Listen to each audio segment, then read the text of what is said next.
తిట్లు దీవెనలు కథానిక రచన ద్విభాష్యం రాజేశ్వరరావు.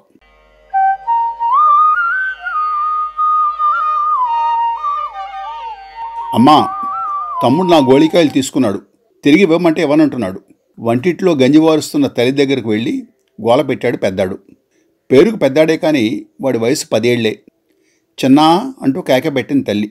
పెరట్లో గోళీలాడుతున్న చిన్న ఈ పిలుపు వినబడనట్లే ఉండిపోయాడు కొంతసేపు. తర్వాత మరోసారి పిలుపు వినిపించేసరికి ఇక తప్పదని గునుస్తూ తల్లి దగ్గరికి వచ్చాడు. ఏరా చిన్నా, అన్నయ్య గోళీలు నువ్వెందుకు తీసుకున్నావు? చిన్నాడు వంక కోపంగా చూస్తుంది తల్లి తులసమ్మ. ఆ చూపులకు వాడు బెదరలేదు, కనీసం చెలించలేదు. వాడు నాకు ఇచ్చాడా? ఏరా నువ్వు నాకు ఇచ్చావా అంటూ అన్నవైపు కొరకొరా చూశాడు. అన్న సమాధానం చెప్పపోయేసరికి తల్లి వంక తిరిగి నాకు అవి పెరట్లో దొరికాయి అన్నాడు. మధ్యాహ్నం ఆడుకుంటూ వాటిని పెరట్లో వదిలేశాను. వీడు వాటిని కాజేశాడు. ఇప్పుడేమో అవి తనకు దొరికాయంటున్నాడు. పెద్దాడు చిన్న మాటలకు అడ్డుపడ్డాడు. నేను వాటిని కాజేయలేదు, అవి నాకు దొరికాయి కాబట్టి నావే. చిన్న తలబిరుసుగా అన్నాడు. ఏవి ఆ గోళీలు చూడండి అంది తులసమ్మ. 4 రోజుల క్రితం పిల్లలిద్దరూ గోళీల కోసం మారా చేస్తే 20 గోళీలు కొని ఇద్దరికి చెరువు 10 ఇచ్చింది. అందులో పసుపు గోళీలు పెద్దాడికి, ఎరుపు గోళీలు చిన్నాడికి తనే పంచి ఇచ్చింది. ఈ గోళీలు పచ్చవి, పెద్దాడివే, సందేహం లేదు. చిన్నాన్ని ఆగడం మరీ మితిమీరిపోతోంది. ఈ పచ్చ గోళీలు అన్నమని నీకు తెలీదు, నువ్వెందుకు తీసావు వాటిని అంటూ మందలించబోయింది. అన్నమని వాటి మీద పేరు రాసి ఉన్నాయా? నాకు పెరట్లో దొరికాయి అవి. నోర్ముయ్, పెరట్లో గోళీలు పండుతాయనుకుంటున్నావా? మీ తగవలు తీర్చలేక చచ్చిపోతున్నాను. మీకింత అన్నం ఉడకేసి ప్రెసిడెంట్ గారి ఇంట్లో పంటకు వెళ్ళాలి. వచ్చేటప్పుడు బూరెలు తెస్తాను, అంతవరకు గొడవ చేయకుండా ఆడుకోండి. ఇవిగోరా, వీటిని నువ్వు తీసుకో అంటూ పసుపు గోళీలు పెద్దాడికి అందించింది. పెద్దాడు వాటిని తీసుకుని ఆనందంగా వెళ్ళిపోయాడు. చిన్నాడు అన్నవంక తల్లి వంక గుర్రుగా చూశాడు. తర్వాత చెడ్డీ పైకి లాక్కుంటూ తనలో తానే గొణుక్కుంటూ ఎర్రగోళీలు పట్టుకుని రోడ్డు మీదకి పరిగెత్తాడు. వెళ్ళిపోతున్న పిల్లలిద్దరి వంక కొంతసేపు చూసి ఉస్సురంటూ నిట్టూర్చింది తులసమ్మ. పెద్దాడికేమో బొత్తిగా నోట్లో నాలుక లేదు. మంచితనం తప్ప దురుస్తనం తెలీదు. చిన్నవాడేమో మహాముదురు, గట్టిపెండం, గడుగ్గాయి. వాడి ఆగడాలు రోజురోజుకు మితిమీరిపోతున్నాయి. అమ్మా, పుస్తకాల సంచి మోసుకుంటూ పరుగు పరుగున వంటింటి గుమ్మం దగ్గరికి వచ్చాడు పెద్దాడు. ఏం బాబు, అప్పుడే స్కూల్ వదిలేశారా? ఇవాళ లాస్ట్ పీరియడ్ టీచర్ రాలేదమ్మా. అమ్మ, మరేమో ఇవాళ మా ప్రోగ్రెస్ కార్డు ఇచ్చారు. నా క్లాస్ అంతటికి ఫస్ట్ వచ్చింది అంటూ మెరిసిపోతున్న కళ్ళతో పుస్తకాల సంచి మధ్య నుంచి భద్రంగా దాచిన ప్రోగ్రెస్ కార్డు తీసి తల్లికి అందించాడు. తులసమ్మ ఆనందానికి అవధులు లేవు. చీరచెంగుతో చేతులు ఒత్తుకుంటూ ప్రోగ్రెస్ కార్డు అందుకుంది. అన్నిట్లోనూ 90లు దాటాయి. కార్డు తిరిగి వాడికి చేతికిచ్చి వాడిని దగ్గర తీసుకు ముద్దాడింది. అంతలోనే తులసమ్మకు చనిపోయిన భర్త గుర్తుకొచ్చాడు. ఆమె కంట్లో నీళ్లు తిరిగాయి. పెద్దాడా, నువ్వు ఇంత బాగా చదువుతున్నందుకు మీ నాన్నగారు బతికుంటే ఎంత సంతోషించేవారనరా. అయినా నాకు అదృష్టం లేదురా అంటూ కళ్ళు ఒత్తుకుంది. తల్లి కంట్లో నీళ్లు చూసి పెద్దాడికి ఏడుపొచ్చింది. తన చిన్న చేతులతో ఆమె బొగ్గల మీద నుండి కారిపోతున్న కన్నీళ్లను తుడిచాడు. నువ్వు అలా ఏడవకే అమ్మా అంటూ ఉంటే వాడి కంఠం బొంగురుపోయింది. పెద్దాడా, నువ్వు తమ్ముడు చక్కగా చదువుకుని పెద్ద ఆఫీసర్లైతే ఏ లోకాన్నో ఉన్న మీ నాన్నగారి ఆత్మ సంతోషిస్తుంది అంది. పెద్దాడు తల్లి ముఖం వంక తదేకంగా చూశాడు. ఆమె మాటలు కొన్ని అర్థమయ్యాయి వాడికి, మరికొన్ని అర్థం కాలేదు. అయితే తల్లి తమని పోషించి చదువులు చెప్పించడం కోసం అందరి ఇళ్లలోనూ వంటలు వండి వడ్డలను చేసి ఎంత కష్టపడుతోందో మాత్రం ఇప్పుడిప్పుడే వాడి లేత మనసుకు అర్థమవుతోంది. కొద్ది నిమిషాల తర్వాత మెల్లగా అన్నాడు. అమ్మ, తమ్ముణ్ణి వాళ్ళ మేస్టార్ చెతకొట్టారు. ఎందుకు? గవరాగా అడిగింది. పక్క కుర్రాడి పుస్తకం దొంగిలించి ఇంకో కుర్రాడికి రూపాయికి అమ్మేశాట. ఆ రూపాయి పెట్టి జీళ్లు, మామిడికాయ మొక్కలు కొనుక్కున్నట్ట. మేస్టార్కి అసలు సంగతి తెలిసిపోయి చెతకొట్టారు. తులసమ్మ గుండె లోతుల్లో కలుక్కుమంది. చిన్నాడు రోజు రోజుకి ఇలా తయారవుతున్నాడు ఏమిటి? చదువు సంచులు ఎలాగో లేవు, దొంగతనం కూడా నేర్చుకుంటున్నాడా? ఇంటికి రాని, వాడి సంగతి చెప్తాను. నువ్వు వెళ్ళి కాళ్ళు చేతులు కడుకురా, అన్నం తిందు గాని అంది. పెద్దాడు అన్నం తింటూ ఉంటే చిన్నాడు వచ్చాడు. వాడి బట్టలన్నీ దుమ్ము కొట్టుకుపోయి ఉన్నాయి. జుట్టంతా రేగిపోయి అసహ్యంగా తయారై ఉంది. మోచేతులు మోకాళ్ళ నిండా మట్టి పెరిగిపోయి ఉంది. కాళ్ల మీద రక్తం మరకలు. చిన్నాడిని చూస్తూనే విస్తుపోయింది తులసమ్మ. ఆ రక్తం ఏమిట్రా? ఎక్కడైనా పడిపోయావా? ఈ అవతారం ఏమిటి? అయ్యయ్యో, పుస్తకాలన్నీ అలా చిరిగిపోయేమిటి? స్కూల్ సంచి ఏది అంటూ గొల్లుమంది. చిన్నాడు ఏం మాట్లాడలేదు. అడుగుతూ ఉంటే బెల్లం కొట్టిన రైలా నిలబడిపోతావే?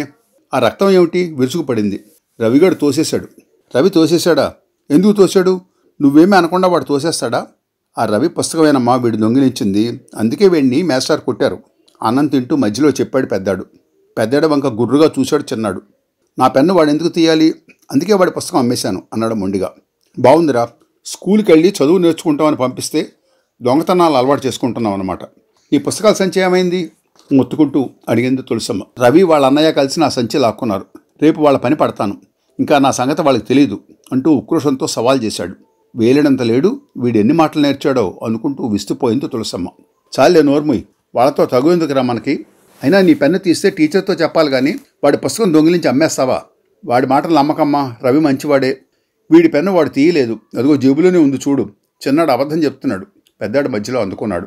నేనే అబద్ధాలు చెప్పటం లేదు అంటూ పెద్దాడ వంక క్రోధంగా చూసి విసురుగా పెరట్లోకి పారిపోయాడు చిన్నాడు.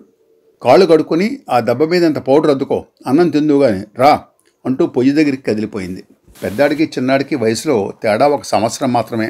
అయితే చదువులో మాత్రం చిన్నాడు పెద్దాడి కంటే 2 తరగతులు వెనకబడిపోయాడు. పెద్దాడు 7వ తరగతిలోకి వచ్చాడు ఈ సంవత్సరం. చిన్నాడు 5 ఫెయిల్ అవడంతో మళ్ళీ చదువుతున్నాడు. రోజు రోజుకి వాడి చదువు చెడిపోతోంది సరికదా, చట్టబుద్ధులు కూడా అలవాటు చేసుకుంటున్నాడు. వీడు ఎలా బాగుపడతాడో అదే ఆమె బెంగ. అమ్మా అన్న అరుపు వినిపించడంతో గావరాగా పొయ్యి దగ్గర నుంచి పరిగెత్తింది తులసమ్మ. చేతిలోని రుబ్బురోల బండ గావరాగా కింద పడేసి పరిగెత్తుకుంటూ వీధిలోకి పారిపోయాడు చిన్నాడు. పెద్దాడి నుదుటి నుంచి రక్తం కారుతోంది. నీ మొహం మండ, ఎంత పని చేసావురా అంటూ చిన్నాడిని నోటికొచ్చినట్టు తిడుతూ శాపనార్థాలు పెడుతూ గాబరాగా పాతగుడ్డ తెచ్చి పెద్దాడి నుదుటికి కట్టు కట్టింది తల్లి. రోకల బండతో కొట్టిన దెబ్బకు నుదుటి మీద చిట్టినట్లుగా గాయం ఏర్పడింది. అలా వెళ్ళి మంచం మీద పడుకోనాయన, ఇంటికి రాని ఆ విధవసంగా చెప్తాను అంటూ అక్కడ లేని చిన్నాడి మీద రంకెలు వేస్తూ చిందులు తొక్కింది తులసమ్మ. నేను నీతో నిజం చెప్పాను కదా, అందుకుని కొట్టాడు అంటూ పెద్దాడు ఏడుపు లంకించుకున్నాడు. ఊరుకోనాయన, మా బంగారు బాబు నువ్వు అంటూ పెద్దాన్ని సముదాయించి మంచం మీద కూర్చోబెట్టి చిన్నాడిని వెతుకుతూ రోడ్డు మీదకి వెళ్ళింది. కనుసూపు మేరలో చిన్నాడు ఎక్కడా కనిపించలేదు. ఇంటికి రా, నీ పని చెప్తాను అంటూ తనలో తాను గొణుక్కుంటూ వీధి తలుపు చేరవేసి లోనికి వచ్చింది. పెద్దాడు నులక మంచం మీద పడుకుని ఏడ్చి పావుగంటలో నిద్రలో జారిపోయాడు. చీకటి పడినా చిన్నాడు ఇల్లు చేరుకోకపోయేసరికి తులసమ్మ గాబరా పట్టుకుంది. వాడు ఏ అఘాత్యమైనా తలపెట్టాడేమో అని భయం వేసింది. ఇంట్లోకి రోడ్డు మీదకు కొంతసేపు కాలుగాలిని పిల్లిలా ఇటు అటు తిరిగింది. రాత్రి 8 గంటలకు చిన్నాడు వచ్చాడు. దొంగలా గదిలోకి తొంగి చూశాడు. పెద్దాడి నుదుటికి కట్టు ఉంది. మంచం మీద నిద్రలో ఉన్నాడు. మెల్లగా అడుగులేసుకుంటూ వంటింట్లోకి వెళ్ళాడు. తల్లి ఒక మూలగా కూర్చుని గిన్నెలు తోముతోంది. ఎరా చిన్న, ఎక్కడికి పోయారు ఎంతసేపును? అన్నయ్యను అలా కొట్టావు కదా, ఎంత దెబ్బ తగిలిందో చూడు, నువ్వే ఇలా తయారవుతున్నావు అంది. చిన్నాడు సమాధానం చెప్పకుండా కాని వేళ్లతో నేల మీద రాస్తూ నిలబడ్డాడు.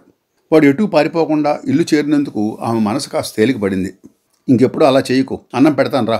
ఎప్పుడో మధ్యాహ్నం అనగా తిన తిండి. చిన్నాడు మాట్లాడకుండా కంచం ముందు కూర్చున్నాడు. అన్నం వడ్డించి కాస్త కందిపచ్చడి మధ్యాహ్నం చేసింది మిగిలి ఉంటే వాడి కంచంలో విదిపింది. పప్పు లేదా అన్నాడు వాడు అసహనంగా చూస్తూ. రేపు చేస్తానులే, ఈ వేళకి తిని అంది బతిమాలుతున్న ధోరణిలో. అయితే నాకు అన్నం వద్దు. మంచివాడు కదూ, బొవ్వ తినేసావంటే రూపాయి ఇస్తాను, కాదు 2 రూపాయలు ఇవ్వాలి అన్నాడు బెంకంగా. అలాగే తినే మరి. వాడు అన్నం తినటమే చాలన్నట్లుగా ఒప్పుకుంది. చిన్నాడు అన్నం తినటం ఆరంభించాడు.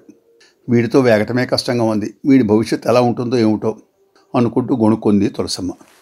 రండి పంతులు గారు అంటూ పంతులు గారికి నమస్కరించి బల్ల చూపించింది తులసమ్మ. కాస్త దాహం పుచ్చుకుంటారా? ఇప్పుడేం వద్దమ్మా, మీ చిన్నోడు చదువు గురించి చెప్పిపోదామని వచ్చాను అంటూ ఉస్సురంటూ బల్ల మీద కూర్చున్నారు పంతులు గారు. పంతులు గారు చిన్నాడి చదువు గురించి చెప్పబోయే వివరాలు తులసమ్మకు తెలుసును. వాడు 10th క్లాస్ పరీక్ష తప్పితే 3 నెలల క్రితం పంతులు గారి దగ్గర ప్రైవేటు కుదిర్చింది. అష్టకష్టాలు పడి నెలకు మరో 100 రూపాయలు సంపాదించి పంతులు గారి ఒళ్ళో పోస్తోంది. పెద్దాడికి ఇంటర్మీడియట్ 2 సంవత్సరాలు స్కాలర్షిప్ లభించడం వల్ల పైసా ఖర్చు లేకుండా వాడి చదువు సాగిపోయింది. ఫస్ట్ క్లాస్లో పాస్ అయ్యాడు. కానీ సమస్య అంతా చిన్నాడితోటే. తులసమ్మ, నీ కష్టం చూస్తే నా కడుపు తరుక్కుపోతోంది. చావులకి పెళ్ళిళ్ళకి వంటలు వండి నీళ్లు మూసి సంపాదించిన డబ్బులో 100 రూపాయలు ప్రతి నెలా నా యదాన పోస్తున్నావు. మీ చిన్నాడేమో నెలకి 4 రోజులైనా పట్టుమని ప్రైవేటుకు రావడం లేదు. అడిగితే సమాధానం చెప్పడు, కొడితే ఒళ్ళు అప్పగించేస్తాడు. వాడికి చెడు సవాసాలు బీడీలు కాల్చడం అలవాటైంది. వాడిని మార్చడం నా తరం కాదు. నీ కష్టార్జితం నాకు అన్యాయార్జితం. ఈ నెల నుంచి నువ్వు నాకు జీతం ఇవ్వకు, వాడికి చదువు అవ్వదు. ఈ మాట నీ చెవిని వేసి పోదామని వచ్చాను అని పంతులు గారు చెబుతూ ఉంటే మారు మాట్లాడలేక గోడకు చేరగలబడిపోయింది తులసమ్మ. అంతలోనే నమస్కారం పంతులు గారు అంటూ వచ్చాడు పెద్దాడు. శుభం భూయాత్ రా బాబు అంటూ ఆప్యాయంగా పెద్దాడ వంక చూశారు. అమ్మా, నాకు మెడిసిన్లో సీట్ వచ్చిందమ్మా. ఎంట్రన్స్లో మొదటి నుంచి 40వ ర్యాంక్ వచ్చింది అంటూ తల్లి పాదాలకు వంగి నమస్కరించాడు పెద్దాడు. నా బాబే, డాక్టర్ అవుతావు అన్నమాట. ఎంత చల్లని కబురు చెప్పావురా. ఉండండి పంతులు గారు, మీ ఇద్దరికి టీ ఇస్తాను అంటూ పెద్దాడి తల నిమిరి వంటింట్లోకి వెళ్ళింది తులసమ్మ. నువ్వు ఇలా ర్యాంకులు సంపాదిస్తున్నావు, మీ తమ్ముడు చూస్తే అలా పోకిరి తిరుగుళ్ళు తిరుగుతున్నాడు అంటూ గొంతు తగ్గించి, బాబు మీ అమ్మగారికి తెలిస్తే బాధపడతారని చెప్పలేదు. మేము చిన్నాడు సర్పంచ్ కూతుర్ని అల్లరిపెట్టాట. ఈ ఉదయం సర్పంచ్ మనుషులు మీ వాడిని చెతకొట్టారు. వేళకు నేను వెళ్ళి విడిపించబడి సరిపోయింది. నువ్వు కాస్త దారిలో పెట్టాలి వాడిని అన్నారు. పెద్దాడు దీర్ఘంగా నిట్టూర్చాడు. ఈ సంగతి తన చెవిని కూడా పడింది. కానీ తాను ఏం చెయ్యలేడు. తమ్ముడు పచ్చి మూర్ఖంగా తయారయ్యాడు. 17 ఏళ్ల వెధవకి రౌడీలతో గుండాలతో స్నేహం. ఎప్పుడో రాత్రి 12 గంటలకు ఇంటికి రావడం. అంతలోనే తల్లి టీ తీసుకురావడం గమనించి నేను కనుక్కుంటాను మేస్టారు అన్నాడు మెల్లగా. పంతులు గారు టీ తాగి వెళ్ళిపోయారు. పెద్దాడా, ఇవాళ నాకు చాలా ఆనందంగా ఉందిరా. నువ్వు తెల్లబట్టలు తొడుక్కుంటే దొరబాబులా ఉంటావు. దిష్టి తగులుతుంది, ఒక్క నిమిషం అంటూ వంటింటి నుంచి ఉప్పు చింతపండు తెచ్చి దిష్టి తీసి అవతల పారేసింది. ఏమిటమ్మా ఈ చాదస్తం అంతా అన్నాడు నవ్వుతూ. బాబు, నువ్వు కష్టపడి డాక్టర్ కావాలి, నిజాయితీగా బతకాలి, నీ వల్ల 10 మంది ఉపకారం పొందాలి, అంతేగాని నీ వల్ల ఎవరూ బాధపడకూడదు. లోకానికి సేవ చేయి బాబు అంటూ దీవించింది తులసమ్మ నిండు మనసుతో. అంతలోనే వీధిలో కలకలం. ఒక్క ఉదుటిన ఎవరో తోసినట్టు చిన్నాడు వచ్చి ముందు వరండాలో నేల మీద పడ్డాడు. అతను ఒళ్ళంతా దుమ్ము కొట్టుకుపోయి ఉంది. ఏమైందిరా చిన్న అంటూ అతడి వాలకం చూసి గోల పెట్టింది తులసమ్మ. ఏమైందో మమ్మల్ని అడుగు, మేము చెప్తాం అంటూ వెనక నిలబడ్డ సర్పంచ్ మనుషులను చూసి బెదిరిపోయింది.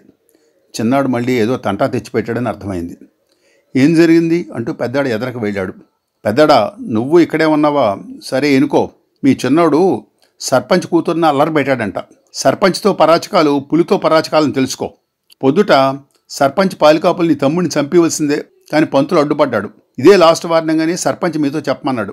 ఇంకోసారి ఇలా జరిగితే ఇంటికాడి శవమే వస్తుంది. తులసమ్మ, నీ కొడుకు జాగ్రత్త చెప్పు అంటూ హెచ్చరించి వచ్చిన నలుగురు వెళ్ళిపోయారు.